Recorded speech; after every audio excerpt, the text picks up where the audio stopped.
오늘 뉴스 시작!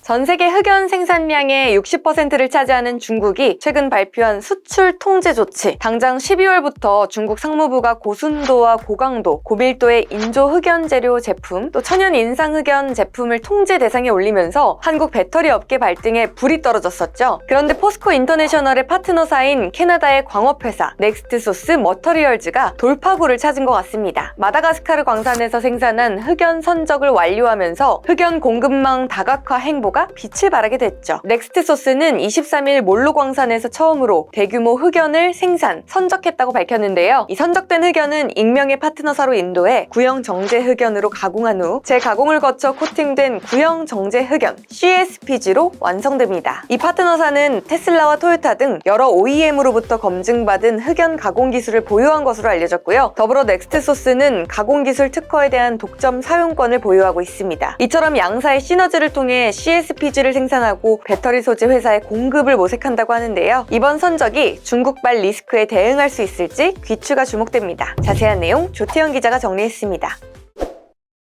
이번에는 흑연과 관련한 소식입니다. 중국 하면은 뭐가 생각나시나요? 대륙의 기상이나 기행 같은 것들, 이런 것도 생각하시는 분들이 많겠지만 개인적으로는 자원의 무기화, 이 부분이 먼저 생각이 납니다. 흑연도 마찬가지인데요. 중국이 전 세계 흑연 생산량의 60%가량을 차지하고 있거든요. 그런데 최근에 이쪽 기사에 내려보시면요, 고순도, 그리고 고강도, 고밀도 인조 흑연 재료, 그리고 천연 흑연 제품, 이런 것들을 수출 통제 대상에 올렸다는 소식이 전해졌습니다. 이게 당장 12월 1일부터 시행하기로 해서요, 국내 산업계에는 또 하나의 리스크가 생긴 셈입니다. 흑연 다들 뭔지 아시죠? 연필에 들어가는 바로 그겁니다. 탄소 동소체 가운데 하나입니다. 동소체라는 말이 약간 어색할 수 있는데요, 이거는 한 가지 원자로 이루어져 있긴 한데 그 구조가 달라가지고 성질이 달라지는 그런 것들을 말합니다. 다이아몬드 그리고 흑연이 탄소 동소체라는 거죠. 쓰는 데가 상당히 많습니다. 말씀드린 것처럼 연필에 대표적으로 사용하고 있고요, 열에 상당히 강해서요, 내열성 재료로도 사용이 많이 폭넓게 되고 있습니다. 전기가 통하니까 전극으로도 쓰이고요.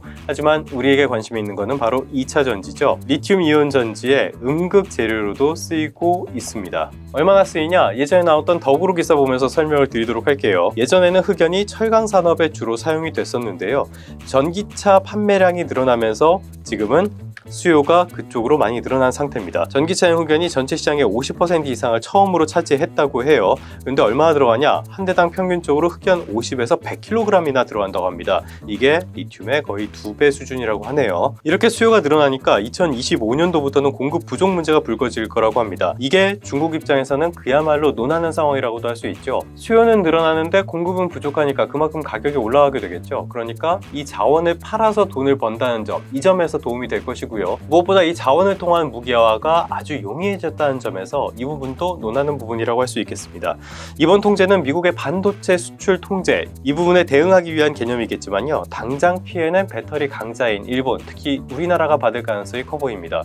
우리나라는 배터리용 흑연 수입의 90%가량을 중국에 의존하고 있습니다. 당연히 비상이 걸렸겠죠. 이건 산업통상자원부에서 나온 자료인데요, 이 수출 통제가 발표되고 나서 민관 합동으로 흑연 공급망 대응 회의를 열었다는 내용입니다. 내용을 보면요, 결국에는 공급망을 다변화하겠다라는 내용이 전부입니다. 요소수 사태 같은 걸 겪고도 지금까지 뭘 하다가 이제 와서 같은 내용의 이런 자료를 내놨는지 모르겠습니다. 지금 흑연 재고가 한 2-3개월 정도 그렇게 있다고 하거든요. 하지만 중국 입장에서는 우리나라가 미국의 공급망 속에 들어가 있는 나라라고 볼 수 있고요. 그렇기 때문에 앞으로도 핵심 광물을 인질로 한 이런 시도는 끊임없이 이어질 가능성이 크다고 볼 수 있겠습니다. 정부가 너무 느슨하게 대응하는 거 아닌가 싶은 대목이고요. 실제로 앞서도 말씀드렸던 요소수 파동이 터진 다음에 탈중국이라는 단어 굉장히 많이 들어보셨을 겁니다. 그렇게 외치는 목소리가 컸는데요, 최근 흐름을 보면은 리튬이나 흑연 같은 것들은 오히려 중국 의존도가 더 커진 상황입니다. 결론입니다. 공급망 재편에서 미국의 가장 큰 힘, 그거는 동맹과 원천 기술이라고 할 수 있겠죠. 그렇다면 중국의 힘은 뭘까? 그거는 바로 원자재 경쟁력일 겁니다. 이 말은 원자재 그리고 핵심 광물을 중심으로 한 자원의 무기화 시도는 앞으로 끊임없이 이어질 가능성이 크다는 뜻이죠. 중국의 수출 수출 통제가 갈륨 그리고 흑연 이 정도에서 그칠 가능성은 그다지 크지 않다는 뜻이기도 합니다. 중국만의 문제가 아닐 수도 있습니다. 공급망 재편이라는 세계적인 흐름 속에서 어떤 나라가 어떤 무기를 들고 나올지는 아무도 모르니까요. 이런 상황 속에서 자원이 없는 우리나라가 택할 수 있는 방법은 우선적으로는 공급망 다변화가 있을 것이고요. 두 번째로는 핵심 광물의 대체 정도를 꼽을 수 있겠습니다. 매번 일이 터지고 똑같은 다변화만 외치는 것은 큰 의미가 없다는 뜻입니다. 중국에도 한마디를 하자면요. 중국이 원자재를 아주 적극적으로 무기화하려는 움직임을 이어가고 있습니다. 하지만 지난번에 히토류를 수출 통제했을 때도 그 결과는 중국의 히토류 시장 점유율 하락으로 이어졌습니다. 자원의 무기화라는 것은 다변화를 촉진하고요. 대체 기술을 굉장히 빠르게 개발하는 어떤 트리거가 될 수 있다는 점에서 양날의 검이 될 수도 있습니다. 너무 근시안적으로 접근하는 거 아닌가 싶은데요. 안 그래도 외교적으로 어려운 상황 속에서 스스로 고립에 들어가는 건 아닌지 이 부분도 한번 되짚어볼 필요는 있어 보입니다.